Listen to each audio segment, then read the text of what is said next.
Hi and welcome to Old Time Knowledge. Well, I am excited about this video, y'all. This is gonna be a long video. Stick with me. And there's actually gonna be a second part. I'm gonna be making tamales. I'm gonna be making a whole bunch of them because I'm taking them to church. So I want to tell you a couple of things about this first. This is not a project that is going to be quick and easy. This is not one that you can just decide you're going to do all of a sudden and have it ready in an hour. This is sort of a long involved project if you do it right. But it's so worth it. People who love tamales are going to appreciate these so much. They're going to be really grateful that you made them. First, I'm going to be making pork tamales. And they're going to be made with a red sauce, which is made from dried chiles. And then the second tamales I'll be making in the second part of this video are going to be, they're called tamales de rajas, which is tamales with strips of poblano chiles inside and queso fresco, which is a Mexican crumbling cheese, and some salsa verde, the green sauce. So, and the dried chilies in the pork tamales are ancho, which is just the dried version of the poblano chili, and guajillo, which is another type of chili. Neither of these are very spicy. You can make them spicy if you want, but these are so good, and they're so mild, I guess you could say. Kids could eat them and enjoy them. They're not, if you want to make them spicy, you could add jalapenos or serranos or something like that. But these are so good. It's going to be well worth it if you stick with me and watch this if you're interested in making tamales. So stick with me and we'll get right to it. So I have a pot of water that I've started on the stove. I'm going to bring this to a boil. I'm going to cut some chunks off of this. I got a pork picnic here. You want to use some kind of shoulder meat, so that would be a pork picnic or a Boston butt. But I'm just gonna use this pork picnic. It was cheaper. I'm cutting big chunks. I'm boiling it down so that it'll be really tender and shreddable. So this is gonna be fine. Sometimes it can be tricky to cut them up, but this will work just fine. So I'm gonna go ahead and get some of this cut. This is also a really amazing cut of meat if you ever want to make carnitas. Maybe I'll do a video on that sometimes, but this is just such a good cut of meat. And by the way, in case you did not know, Boston butt actually doesn't have anything to do with the butt. Boston butt is the upper part of the shoulder. The picnic is the lower part of the shoulder that actually connects to the leg. And they call it Boston butt because a butt is a type of barrel size. And it has to do with how butchers centuries ago would store the cuts of meat in a butt-sized barrel, and so that's where that comes from. So I'm only going to need a couple of pounds from this. The rest I might actually freeze and save for making some pozole at another time, but it won't be today. So I cut it up, and I've got the big chunks in this pot of water boiling. I'm going to go ahead and add some garlic and some salt and a bay leaf just to get some flavor in the meat as it cooks. Just adding, there we go. Some people will also put onion in this when they're cooking the pork like this, but I'm only going to have I'm going to use the onion when I make the sauce, but I'm not going to cook the pork with it.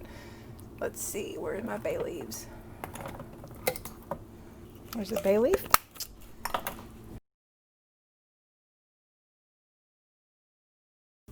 I'm adding a bunch of salt to this, and I'm just going to let this cook until this pork is totally tender.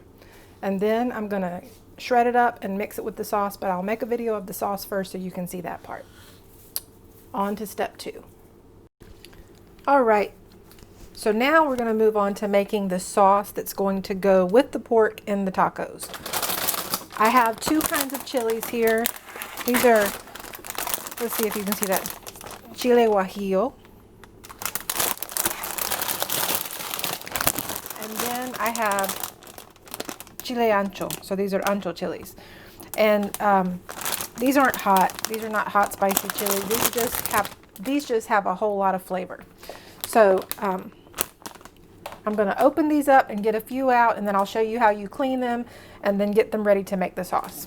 All right. So these are the guajillos and these are the anchos.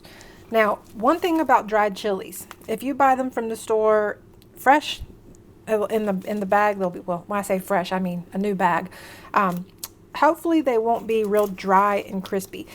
They should have a little bit of pliability to them. They shouldn't just totally crumble when you start to bend them, because if they do, they're probably a little too old. They might have been there for a long time. Also, if you have bought these before and didn't know what to do with them, or maybe you used them and you haven't used them in a long time, and they're really super duper dry and falling apart, if you crumble them from your home stash, they're probably too old. You should get some fresh chilies. So I'm making enough to probably make about 2 dozen of these tamales. And so I have six ancho chiles and 6 of the guajillos. So I'm going to go ahead and show you how you get these ready. You're going to remove the stem from each of them. Break it off. Let's see. Yeah, that'll work. That'll break off just fine.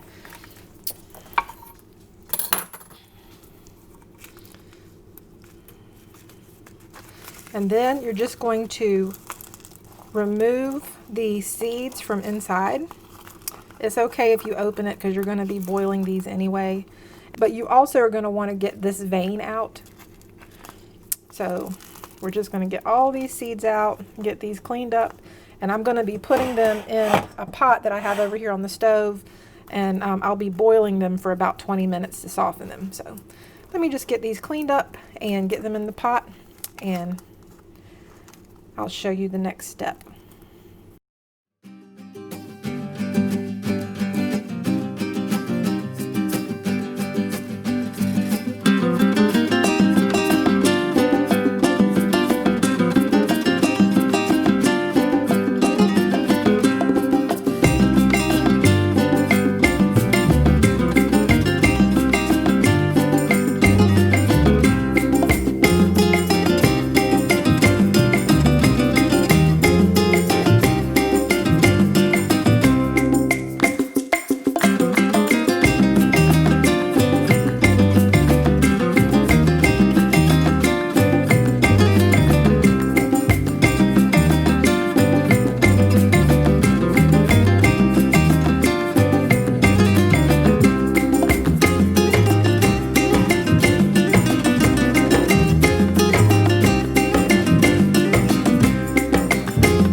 All right, so now that I've gotten those chiles all cleaned, the seeds are out, they've been deveined. I've got them in a pot with water. I'm going to just soak them for probably about 20 minutes or so. The pork is still cooking. It's not done yet. I have to wait until that gets shreddable. And then we'll move on and actually make the sauce. All right, these chiles are done cooking, so it's time to make the sauce.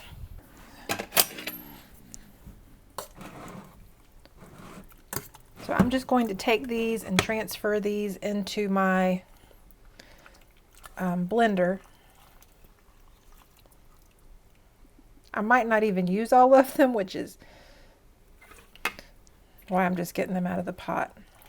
I sort of judge by how full the blender gets.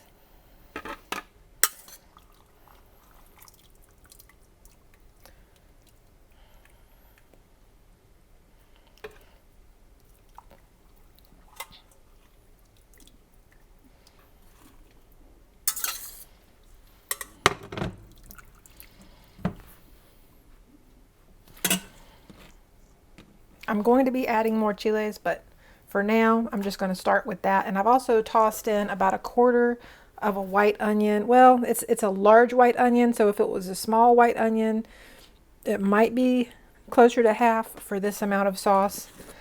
I'm going to get some garlic. I'm going to get probably about a heaping tablespoon of garlic. So probably about that much. I'm just going to add that in. And I've got some cooking oil here.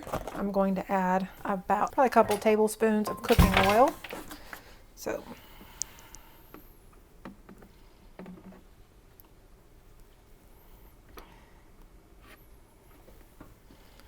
all right. And that's to help it blend smooth and to give it some nice flavor. And finally, I'm going to put some salt. And this is one of those things you just kind of guess at. And I'll taste this as I make it and see if I need to add more.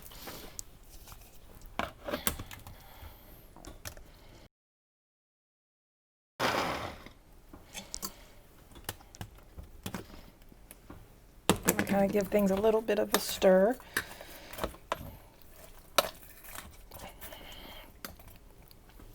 I'm going to go ahead and add some more of these nice chiles in there.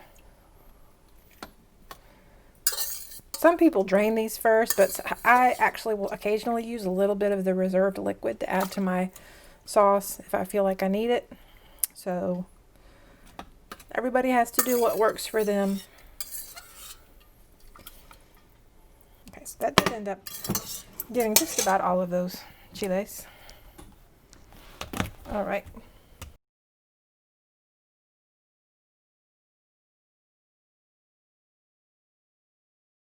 I'm just going to add 1 or 2 tablespoons of the broth from where I boiled the chiles. There.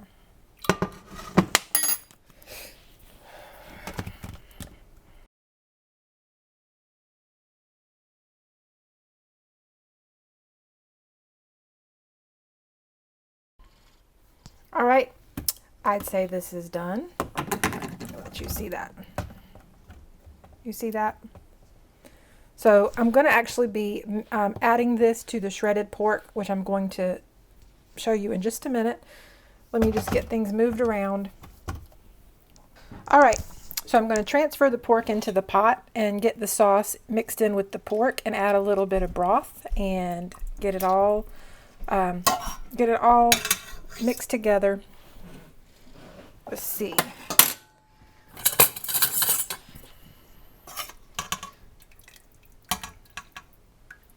And I'm just going to shred this once I've got it in the pot. But it's definitely falling all apart.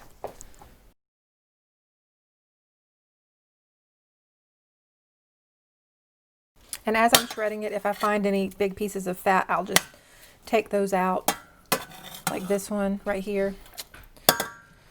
But it's cooked so long, most of it actually has already dissolved into the broth. Okay, that's good enough. So I'm actually going to go ahead and just start shredding this a little bit. Get it broken down. Hopefully you can see what I'm doing. I got a lot going on this counter, y'all, so I'm kind of limited to where I can put the camera. One thing I wanted to mention about the sauce that I'm going to be adding to this. I did mention when I was making the sauce that these particular chilies are not very spicy, so you don't have to worry about these being like super spicy tamales, because they won't be super spicy.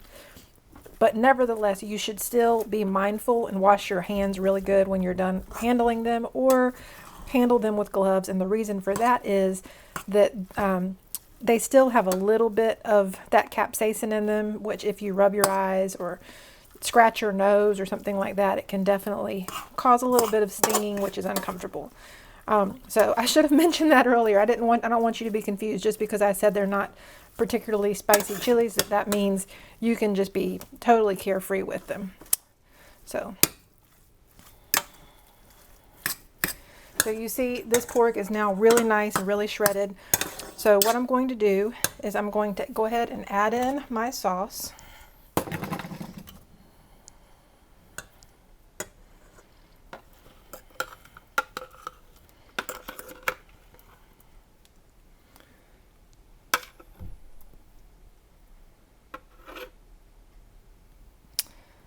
And it's okay that I've got a little bit left in here. I might end up using that later. And I'm going to add about a cup of the broth. And I'm not draining the broth out because, well, first of all, it's got fat in it. So you don't want to drain broth like this right into your sink because it can clog up your pipes. But apart from that, I'll also be using this broth to make the masa in just a minute. So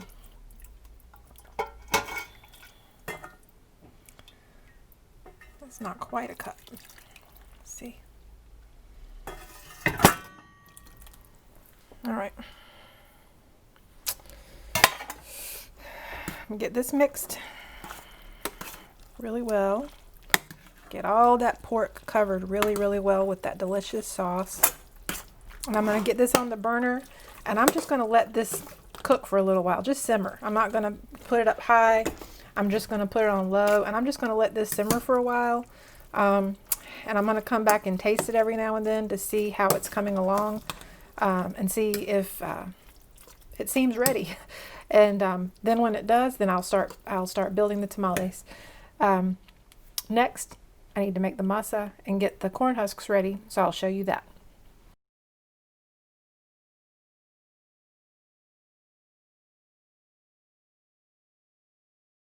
I would love to use my KitchenAid for this, but unfortunately I am making so much of this it will not fit in my KitchenAid, so I need this enormous bowl.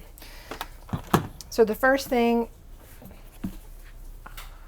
I use lard, lard for this, but you don't have to. You can use, some people use cooking oil.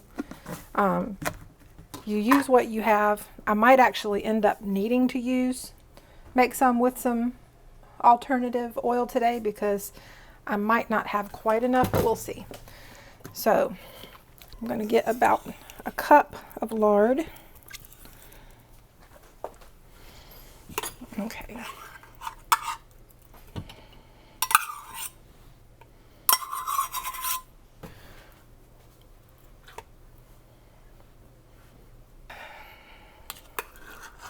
I just thought about it. I'm making a double batch, so I need another equal amount. So that's what this is.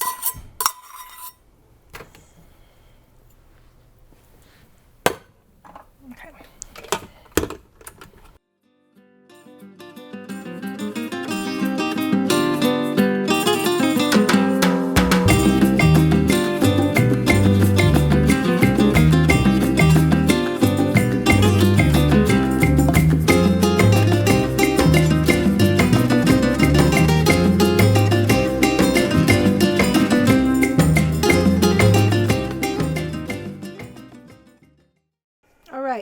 So basically you're wanting to just beat the lard until it looks like, I don't know if hopefully you can see this. It looks like whipped cream. It needs to be really fluffy. It can't be that just glob that you put in the bowl. It needs to be really nice and really fluffy. So now I've got to get the baking powder and the masa, and I'll be using some broth. Let me get all my ingredients out. Normally I just use regular maseca for tortillas, but when I went to the Mexican store yesterday, the ones that were for the tortillas were sold out. So I just bought this kind specifically for tamal. And so there's that maseca brand. It's basically, it works about the same. So I'm going to be getting about 6 cups of this. And each of these measuring cups is 2 cups. So there we go. And I need to get about 2 teaspoons of baking powder. Baking powder. 1, 2. And I'm going to get some of the broth. And I'm not going to need to add salt to this because there was already salt in the broth when I made the pork. All right. I'm going to go ahead and start mixing this, and then as I mix it, I'm going to start adding the pork broth.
right, I think this is ready. It's nice and it's fluffy, and that's what you want. You want it to be a nice fluffy dough. So now it's time to get the corn husks ready and start assembling these tamales. All right, let's talk about the corn husks. I bought this bag from the Mexican store. They also, they sell them sometimes at Walmart in the Latin food section. These are really good quality corn husks, it seems.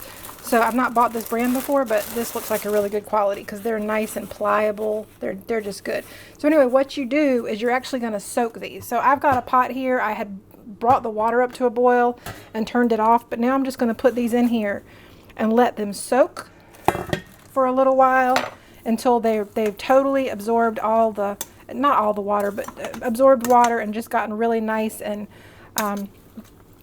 soft. And then I'll drain the water and take them out, and they'll be ready to use to make the tamales. All right, so I've just got these in this really hot water, and I'm just gonna let them soak in here and just absorb that. I'm gonna put the lid on to keep the steam in, and then I'm gonna show you the steamer because I gotta get that pot ready too. I have this huge steamer pot. It is so tall, I actually need to raise this. There we go. And in the pot, I want you to see, I have a penny. That's a pretty good trick because you know what happens if the water boils out, it will start smoking. The pot will start smoking from the oil that will have dripped in the bottom of the pot from the tamales, and there will be smoke everywhere. I'm speaking from experience. This happened to me once, and it was a sad day because I just lost a batch of tamales because they were smoke ruined. So anyway, so I've got water in here up to the line. I'm just going to put this little insert in here. Y'all, this is a cheap pot. I actually bought this pot for water bath canning, but it does not work for me because it's way too big, and to fill up this amount of water on my stove and get it to a boil would take way too long because this is a glass top stove. So this is something that I noticed the big label that was on the pot said that was great for tamales and it would hold dozens and dozens of them, and I thought that's much better than the pot I've been using. So I've kept it for that, even though this is not a great pot. The little insert gets stuck inside all the time. But you know what I'm going to do? I'm still going to link to this pot just so if you go on Amazon and you look for a pot, you can avoid this one. All right, let's fill some tamales. So, and one thing I definitely should have mentioned, you definitely need to rinse your husks before you start building your tamales with them. You can rinse them before or after you soak them. Sometimes I'll soak them first and then I'll rinse them really good, which helps bring the temperature down. But yet they're still nice and wet and pliable. But you want to rinse them because they're an agricultural product, so naturally they're going to have the corn silks or other dirt and things in them. So you just want to rinse them and get them nice and clean. So I'm going to grab a husk here, and I'm going to just get a little bit of the masa and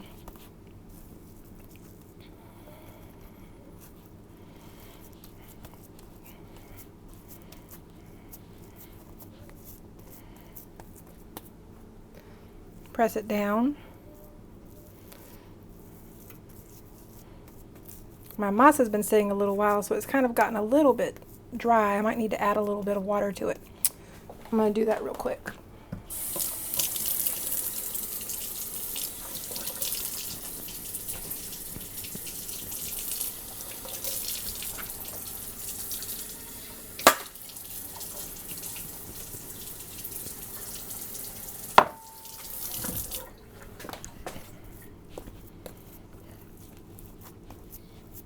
But I'm just going to press this out on this corn husk, or as they would say, hoja, which is leaf.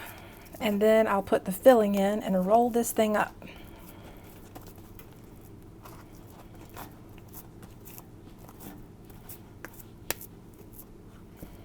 Okay, get a little bit of this filling.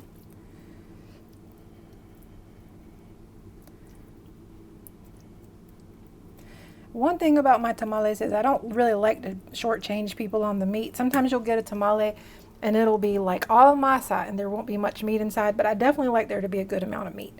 So anyway, I'm just going to take this and I'm just going to fold this over like that, and then I'm just going to roll it up, and I'm going to take this end down here and fold it down like that, and I'm just going to stand this up in my steamer pot, and I'm just going to keep doing this and get these all ready.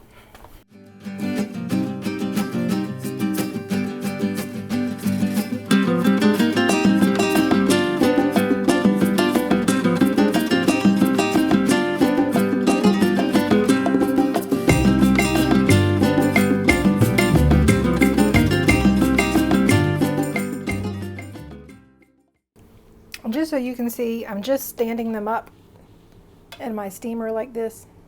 See? So as I make them, they're just going in there and they'll just wait until I have all of them ready to steam. You see I'm using the back of my spoon to kind of spread this out, and what I'm doing is kind of pressing the masa into the corn husk, because it'll kind of grip it, and then you can spread it out. You don't want to get it too thin because obviously then it'll come apart. This is one of those things that, you know, ladies who've grown up making these their whole lives since they were little girls, I'm sure are so much smoother at this than I am. But my tamales come out fine. You ask anybody who's eaten them, they'll tell you they come out just fine. So this is how I do it. And if you get better at doing this, that's fantastic. One thing I wanted to mention is when you're making these, if the masa does seem kind of dry or you're having a little bit of a hard time spreading it, you can just get your spoon wet and then it'll make it easier to spread. I've just dipped my spoon in a little bit of water and see how much easier it makes to spread it when it's like that, because it's just a little bit more wet.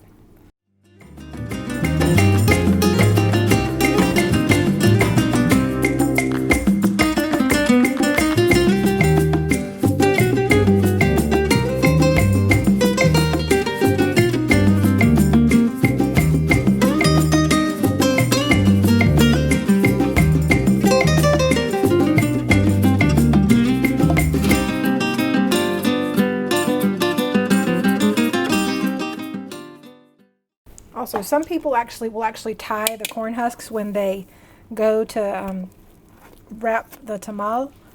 I've never done that. I've never needed to do that because they stay closed for me, but it can look cute if you're going to do it. To me, it's just an extra step that's not really necessary.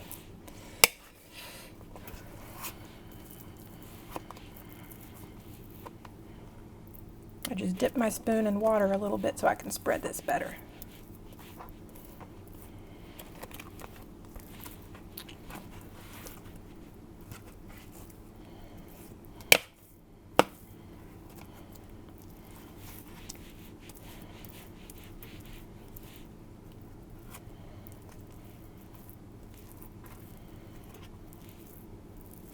So as they cook, that baking powder is going to make them puff up, and the masa is just going to sort of swell right up around all the meat. So even though when you go to close it, it might not seem like the meat is totally covered in the masa, don't worry, because it will, when you roll it like that, even though some's going to squeeze out, as that masa cooks and that baking powder causes it to puff up, it's going to just totally envelop the meat in the masa, and it's going to be delicious. So just trust me on this. All right, so like I said, I'm just going to finish getting these all filled up, and then I'll show you what it's like to steam them. All right, friends, as you can see, I have got a pot full of tamales here. I don't even know how many are in here, but there are probably close to 3 dozen pork tamales and probably about an equal amount of the ones with rajas. So I'm going to cover these up. I'm going to put a little bit of corn husks on top, and then I'm going to put the lid over the top, and I'm going to steam these for an hour or more. I'll be checking them, and I will bring you back when they're done.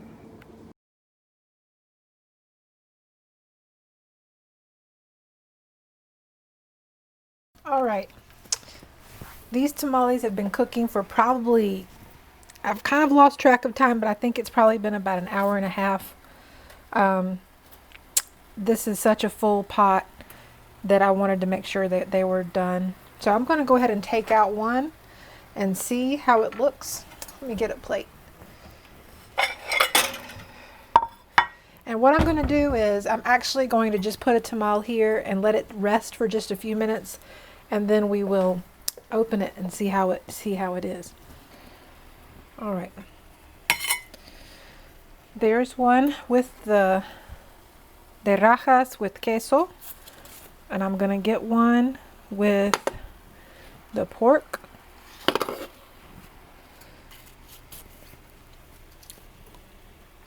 There they are. So I'm just going to let these sit for just a few minutes, and then we'll see how they came out. I can already tell because I pulled the edge of some of these over on the stove that they are done, because the husk comes right away from the masa, which means it's done. It's not like it's doughy anymore, but it still just needs to sit a few minutes. So I'm going to let this sit, and then I'll bring you back and show you how it turned out. All right, I think they're probably okay now.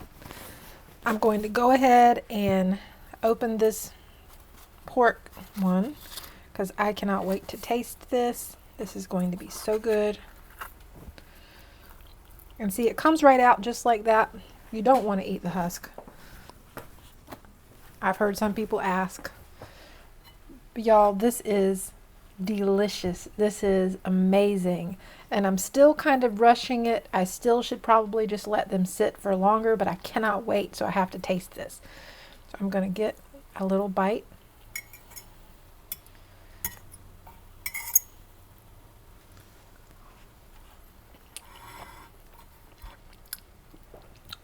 That is so good. You see how that is? Remember how I told you that the masa will just expand and just envelop the meat? So you don't have to worry about it if the masa doesn't completely come together when you're wrapping it up, because it'll just sort of wrap around inside that corn husk and it'll cover the meat, and it's amazing. So this is really good. Now I'm going to go ahead and I will unwrap the one with the queso and the chile.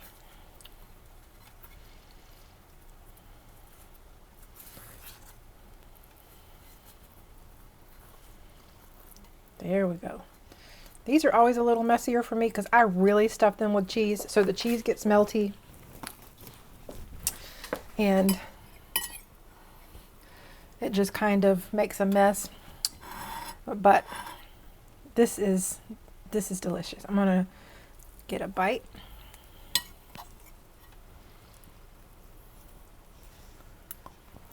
Oh wow, that is so good. I love these so much, y'all. So I know this was a long video. I know there's a lot of steps. Making tamales is not for like that quick thing that you do. This is a labor of love. If you're making these, it's because you love them. It's because somebody you love loves them, and you're wanting to make delicious food. This is an all-day affair. Well, it's going to be a few hours anyway. It's an all-day affair for me. I've literally been making these all day because I had to cook the pork, and then I had to prepare the salsa for the pork tamales, and then the masa itself and the corn husks, and assemble them, and then I had them waiting in the steamer just on a low heat so that they were staying warm, and then I made the ones with the queso. So I think I have about 60 tamales in this pot. Not quite 60, but getting close to it. Somewhere in the 50s. So this is a lot. And honestly, I've never made this many in one batch before because I've not had a pot big enough to make this many in one batch before. But I can't wait. I'm taking these to church tomorrow. So I know some friends are looking forward to having these. But if you decide to try these, there's a little bit of a learning curve to it. I'm sure I'm not the most elegant maker of tamales. I didn't grow up making them my whole life. I started learning to make these in my 20s. I'm in my 40s now. I've had a lot of practice, but I'm pretty much self-taught, other than the tips that I got from some members of extended family and other friends from Mexico. So I've kind of had to learn this through trial and error on my own over the years. These recipes are a hit. I have never made these without them completely disappearing because people love them. And this is just a testament to how good tamales are. So I hope you'll try these if you have the patience for it, and if you like this sort of thing. Leave a comment below and let me know if you do make them, because I want to know what you think. If you have better tips for how to spread the masa in the corn husks, I want to hear it. I did get this masa spreader for Christmas, but I didn't want to use it in this video because not everyone's going to have that. It's a sort of specialty tool. So I was trying to do this in such a way with things that you probably already have in your kitchen. So I guess that's it. Thank you so much for watching. Happy New Year.